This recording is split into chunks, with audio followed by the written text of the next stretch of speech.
This is Hannibal back here from the Hannibal TV on YouTube. You can call it a UFO news update because there's lots of little tidbits of news in this 3 hour Area 52 podcast that Lou Elizondo did with a Quebec magician. And apparently, this was recorded somewhere in the area of Saint Sauveur, Quebec, not too far where I'm from in Ottawa, Canada.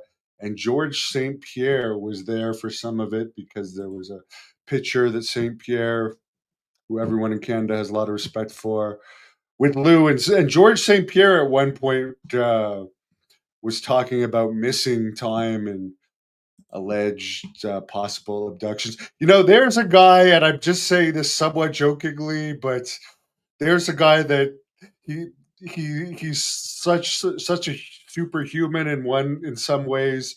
You almost wonder if he could be some type of hybrid. And I like him. I've nothing against him. He won't remember this, but I trained in the same wrestling room with him at the Montreal Wrestling Club around 2013-ish, 2012-ish for a while. And like, while I never amateur wrestled him, I just remember when he was in the wrestling room how much energy he would give to it. But let me get into this. I will say this dragged on at times. As much of a We all know I'm a big fan of Lou Elizondo. He's one of the people that made me interested in this topic, along with people like Nick Pope, who I interviewed the other day, and Tom DeLong. But this had its moments where you're looking at the clock, and I'd go, okay, I'm going to stop rambling because I don't want to turn this into that. Let me jump into the points. I'm going to condense this 3 hour podcast. He said he talked about the Soviets getting together with Americans in the '60s when they got advanced radar systems where UAPs were showing at times, and they started a bit of an open dialogue on UAPs. And this has already been reported to avoid World War III happening from a misidentification of a UAP. He said he's seen a video of a large, fast moving vehicle underwater. We've heard this discussed in other podcasts as well by other people as well. He's seen a video that does exist from the government of a frogman dangling on a line, doing some type of missile test, and something the size of a small island. And this, by the way, was done in the Puerto Rico area. Surfaced, and the missile was brought underwater, and the craft disappeared, and it caused quite a panic among the crew. David Fravor also talked about this, confirmed that it happened, and they never recovered the missile. He also says there is a video where they're looking down in the water of an offshore oil rig, and there's a perfectly round, black, disc shaped object whizzing past an offshore oil rig that is bigger than the entire rig and moving around 550 knots underwater, which is about 633 miles an hour. This was the first underwater submerged object he is aware of that was caught on camera by the US. He can confirm there is video footage of this object with a top down view, like looking down at it from the top, that the government is in possession of, and he hopes that it comes out one day. He talked about, apparently, he said he's no physics expert, but there's some craft that can apparently actually go through mountains. And I talked about this with Nick Pope the other day. This is one of the more harder things for some of us to grasp, but apparently some of these objects can go through solid objects the way we can put our hands through water. He said the Air Force had a program tracking UFOs and other unidentified things in space called the Fast Walker program. He said the Navy had something similar for USOs that was called the Fast Mover program. He says the sonar info they collect on USOs is very valuable. There's a large number of sightings around water at one point in time, and he talked about it in this book, and other people have said tests like in the book UFOs and Nukes.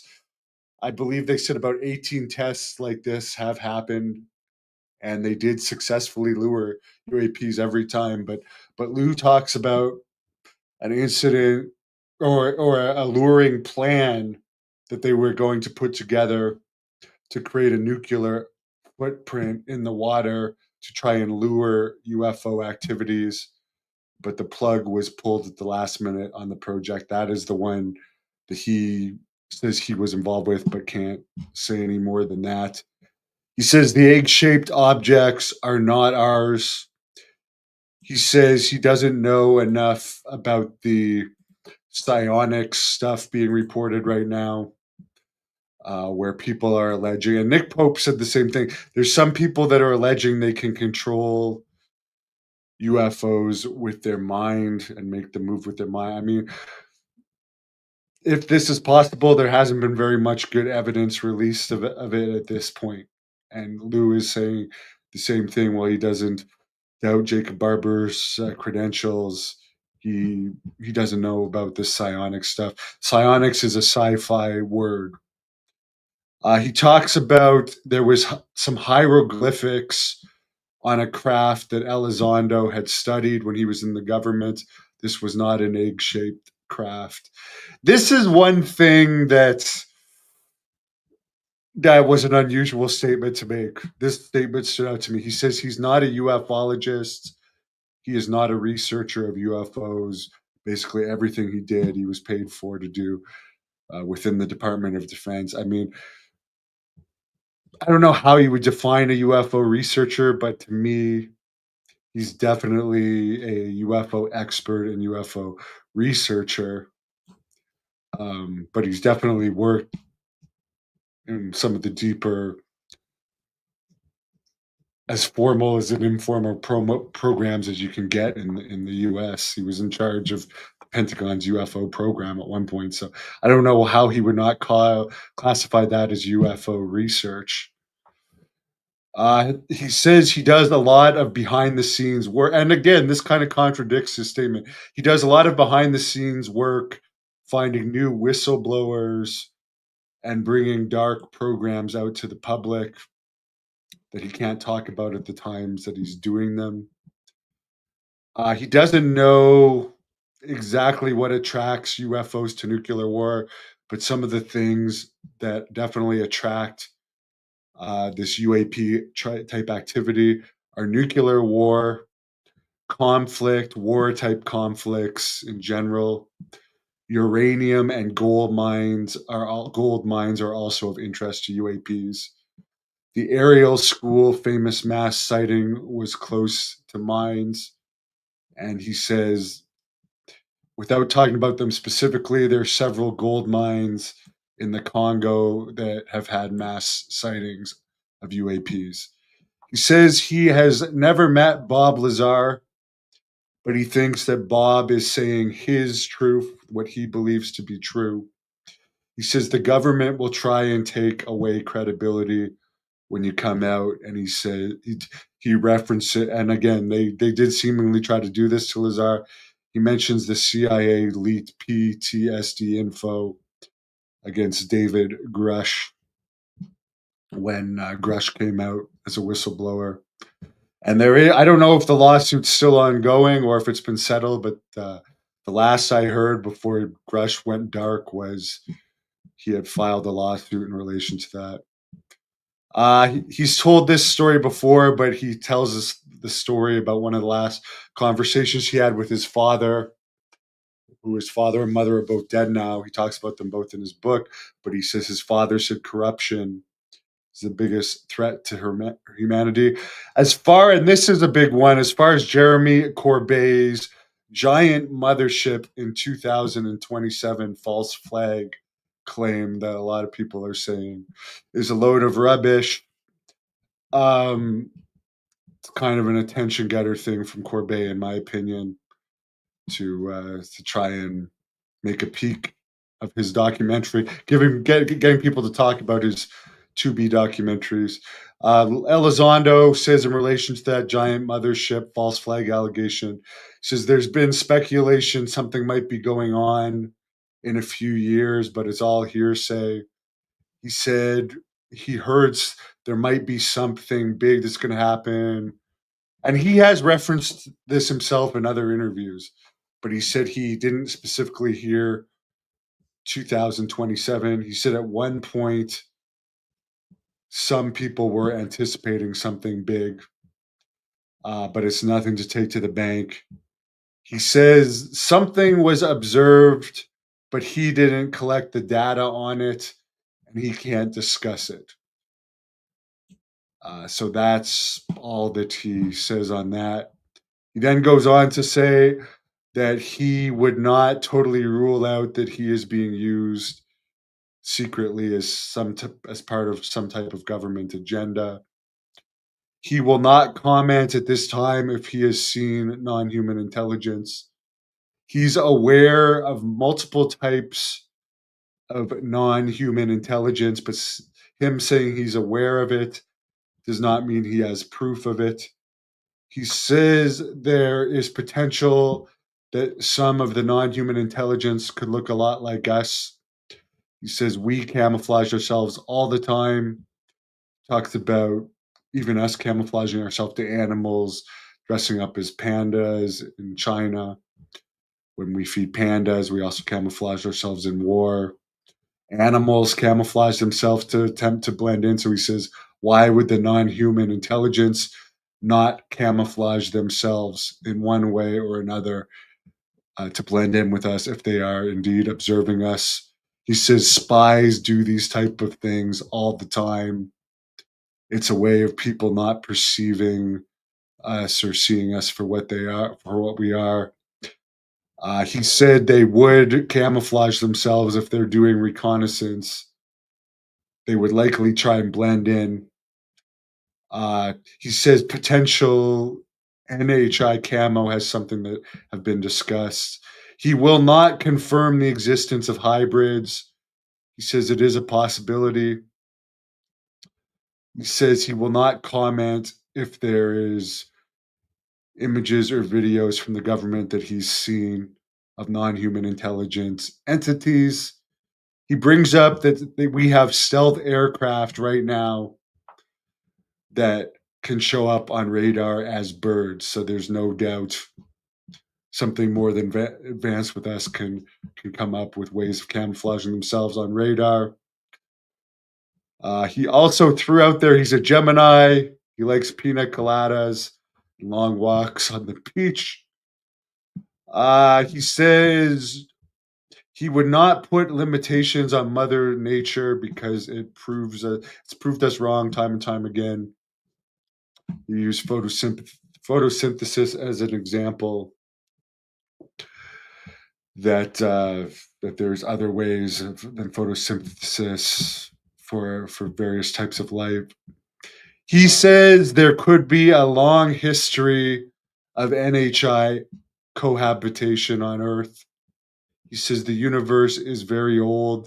He says the universe is much older than Earth. He says it's possible and probable that life outside of Earth has found us. He then talks about the biological effect being the sixth observable that isn't talked about as much of UFOs.